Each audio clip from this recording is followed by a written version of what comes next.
2026 to 2027 school year, which includes a tuition increase. Do I need to read all these numbers? Please.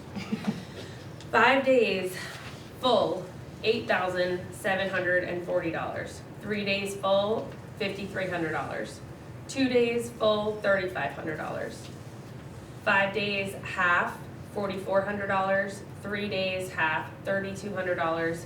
And 2 days half day, $2,400. Motion made by Meg, seconded by? Beth. Seconded by Beth. All those in favor? Aye. Anyone opposed? Opposed. Anyone abstaining? Thank you so much. All right. I'm moving on to athletic fees. Kind of the same story. What you'll see in the historical background is in 2016, in 2017, the fee per sport was at up to $300. As history shows, it has decreased steadily, 2018 down to 2022 to $180 per sport. There is a fee schedule that goes along with that. Since 2022, there have been no adjustments made to the high school or the middle school, which lands at $160 currently. I am looking for an increase. I am asking for an increase of between 19 and 20% on the athletic fees. What happens in the revolving fund, we are not covering all of our athletics. We are covering a portion of transportation, a portion of coaches, a portion of our referees. We're trying to subsidize the cost so that the general fund is not hit with all of our athletic costs, but yet our kiddos still have access to great team sports.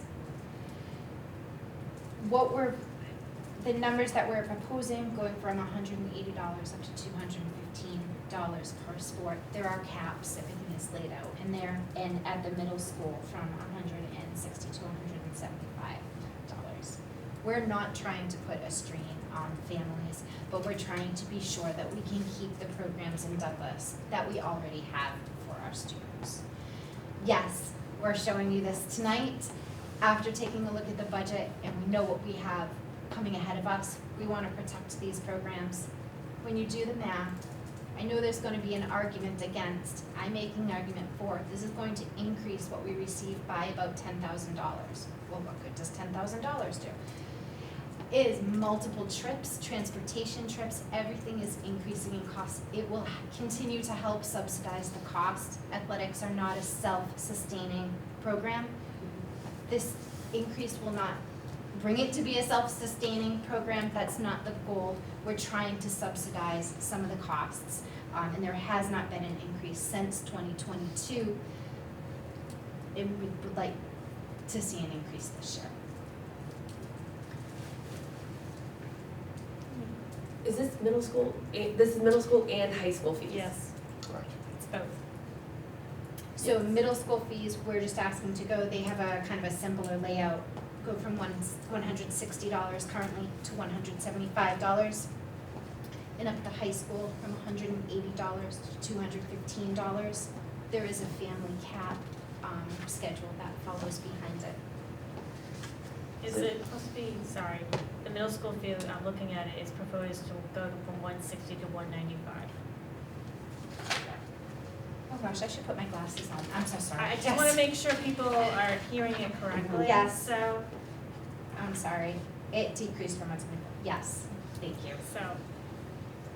So last two things for me. Number one, just everybody so you know, the average athletic fee in the state of Massachusetts at a public high school is $200 to $400 per student per sport. So with this, we are not even at the Massachusetts lowest average. That said, the only other thing I want to kick back here is that I did hear a lot of rumblings last year with track that we have a very large track team, especially at the middle school, and I think that parents and taxpayers of the town felt like you know, the coaches most certainly should be, paid properly, and in fact, they actually thought there should be another for the amount of student, I think we had 90 kids on the middle school track team, something insane like that, and all they got was a jersey. So like, they were kind of like, okay, so you have 90 kids paying the same fees as a sport that really requires a lot more equipment or referees or whatever the case may be, and our 2 coaches handling 90 students who have to run the track meets themselves, I think they felt like that was a little unfair, so. So I know we, I don't know if Bob and Rob remember, we did change at the middle school, the structure, I believe it was a year or 2 ago, in order to, based off of numbers, add additional, coaches. So that, I believe, is in the DTA contract, but you have to have the people to do it. The second point is something that I've heard forever. If you look at a lot of schools, especially schools that offer hockey and football, there's a fee differential between all the other sports and hockey and football, because those are more expensive sports to run. But a thing we've heard all along over decades is, you know, in track you get shorts and a penny and you run, right? Why are we paying the same amount of money for that when basketball is basketball? And then you start getting into the nuances of track meets, what is it, Rob, about 6 to 10 track meets a year? Depending on the level, but yeah, Yeah. you can get up to about 10 meets a year. And then you have your basketball teams that are playing 20 games. So if you were going to do it based off of that, you would create an insane structure. So I hear 100%, like I said, what you say, it's something I've heard as a, you know, high school person for decades, and it's true. But, you know, but also if you look at those track meets, a lot of them have a lot more officials out there for. Not at middle school. Not at the middle school? How many officials do you guys have?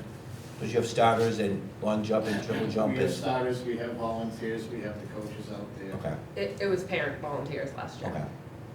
okay. The coaches did a phenomenal job. I don't even know how they kept track of everything. They did fantastic, but limited resources. Okay, we'll have to look into that.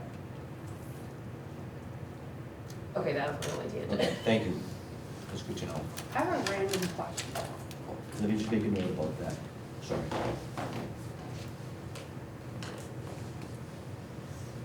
How are we compensating, like, how are we accounting for the money when we co-op?